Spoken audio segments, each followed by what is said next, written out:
ಬಿಡಿರಿ. तुम्हारे साथ हैं, हम तुम्हारे साथ हैं, संघर्ष करो, हम तुम्हारे साथ हैं, संघर्ष करो, हम तुम्हारे साथ हैं, संघर्ष करो, हम तुम्हारे साथ हैं।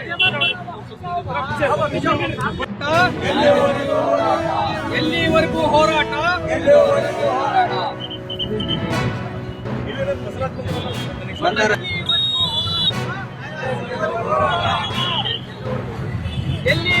ಹೋರಾಟ,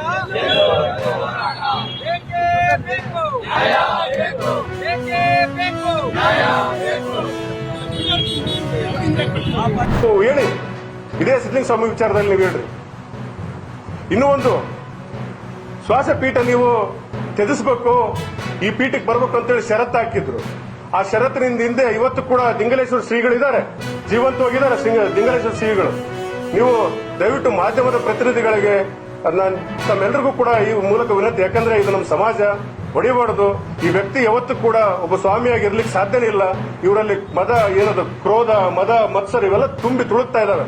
ಯಾವಾಗಲೂ ಸಿಟ್ಟಿನ ಆಕ್ರೋಶ ಭರಿತವಾಗಿ ಮಾತಾಡ್ತಕ್ಕಂಥ ಸ್ವಾಮಿಗಳು. ನಮ್ಮಂತ ಮನುಷ್ಯರು ಮಾತಾಡಬೇಕು, ನರ ಮನುಷ್ಯರು ಮಾತಾಡಬೇಕು. ಆದ್ರೆ ಸ್ವಾಮೀಜಿಗಳಿಗೆ ಬರೀ ಸಿಟ್ಟು, ದ್ವೇಷ, ಯಾರನ್ನೋ ಸಂಬಂಧಿಸಿದಕ್ಕಂಥವ್ರನ್ನ ಕರ್ಕೊಂಡ್ಬಂದು ಜಗಳ ಹಚ್ಚತಕ್ಕಂಥ ಕೆಲಸವನ್ನು ಮಾಡ್ತಕ್ಕಂಥದ್ದು ಎಷ್ಟು ಮಟ್ಟಿಗೆ ಸರಿ? ದಿಂಗಲೇಶ್ವರ ಶ್ರೀಗಳು ಇವ್ರು ಹೋಗಿ ದಿಂಗಲೇಶ್ವರ ಶ್ರೀಗಳ ಹತ್ರ ಬೇಡಿಕೊಂಡು ಇಲ್ಲಿಗೆ ಬಂದಿರತಕ್ಕಂಥದ್ದು.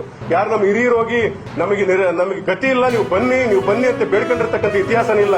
ನಾವು ಮಾನಿಟರ್ ಮಾಡ್ತಾ ಇದ್ದ ನಮ್ಮ ಹಿರಿಯರು, ಬರ್ರಿ ನೀವು ಅಂದ್ರೆ ಎಷ್ಟು ನಮ್ಮ ಸಮಾಜದ ಯಾರ್ಯಾರು ಸ್ವಾಮಿಗಳಿದ್ದಾರೆ ಎಲ್ಲರಿಗೂ ಕೂಡ ಅವರ ಹಿನ್ನೆಲೆ ವಿಚಾರಿಸತಕ್ಕಂಥದ್ದು, ಅವ್ರು ಏನೇನು ಸಾಮಾಜಿಕ ಕಾರ್ಯಗಳನ್ನು ಮಾಡಿರ್ತಕ್ಕಂಥದ್ದು, ಧಾರ್ಮಿಕ ಕಾರ್ಯಕ್ರಮಗಳನ್ನು ಮಾಡಿರ್ತಕ್ಕಂಥದ್ದು, ಪ್ರತಿಯೊಂದನ್ನು ಕೂಡ ವಿಚಾರಿಸಿ ಏನಂತಾರಲ್ಲ ಅದು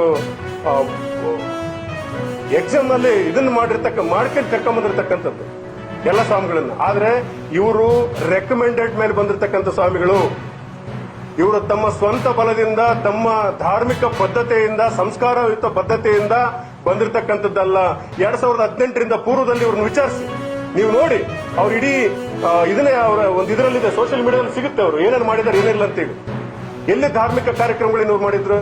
ಯೋಗ ಮಾಡ್ಕೊಂಡಿರ್ತಕ್ಕಂಥ ಒಬ್ಬ ಸ್ವಾಮೀಜಿಗಳನ್ನ ನೇರವಾಗಿ ಒಂದು ದೊಡ್ಡ ಮಟ್ಟದ ತಗೊಂಬಂದು ಕೂಡಿಸಿದ್ರಂದ್ರೆ ಅದಕ್ಕೆ ದಿಂಗಲೇಶ್ವರ ಶ್ರೀಗಳ ಕೃಪಾ ಕಟಾಕ್ಷ.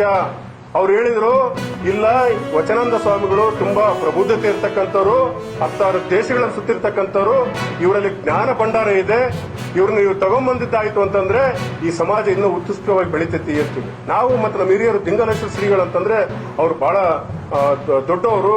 ಸುಮಾರು ಒಂದು ಇಡೀ ರಾಜ್ಯದಲ್ಲಿ ಎಲ್ಲಾ ಮಠಗಳನ್ನು ನಾವು ಕೂಡಿಸ್ತಕ್ಕಂಥ ಶಕ್ತಿ ಅವರಲ್ಲಿದೆ. ಯಾವತ್ತೂ ಕೂಡ ನಮ್ಮ ಇದು ವೀರಶೈವ ಲಿಂಗಾಯತ ಧಾರ್ಮಿಕ ಇದಕ್ಕೆ ಧಕ್ಕೆ ತರತಕ್ಕಂಥ ಕೆಲಸ ಅವ್ರು ಮಾಡಲ್ಲ.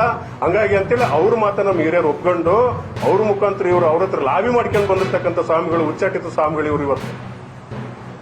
ಇವರಲ್ಲಿ ಅಷ್ಟೊಂದು ಪಕ್ವತೆ ಇದ್ದಿದ್ರೆ, ಇವರಲ್ಲಿ ಸಂಸ್ಕಾರ ಇದ್ದಿದ್ರೆ ಇವತ್ತು ಈ ಸ್ಥಿತಿ ಬರ್ತಾ ಇರಲಿಲ್ಲ. ಇವತ್ತು ನಮ್ಮ ಹಿರಿಯರು, ನಮ್ಮ ಸಹೋದರರು ಬಹಳ ಜನ ಇವತ್ತು ಆಕ್ರೋಶ ಭರಿತವಾಗಿ ನಮ್ಮ ಟ್ರಸ್ಟಿನ ಬಗ್ಗೆ ಮಾತಾಡ್ತಿರಲ್ಲ. ಸ್ವಾಮಿ, ನಿಮ್ದೇನು ಸಾಧನೆ? ನೀವೊಂದಿಂತ ಮಠ ಕಟ್ಟಿ ಈ ಮಠದಲ್ಲಿ ಬೆಳೆಸಿ ಇಂಥ ತಗೊಂಬಂದು ಕೂಡಿಸಿದ್ರೆ ಗೊತ್ತಾಗಿತ್ತು ನಿಮ್ಮ ಹಣೆಬರ ಏನು ಅಂತೇಳಿ.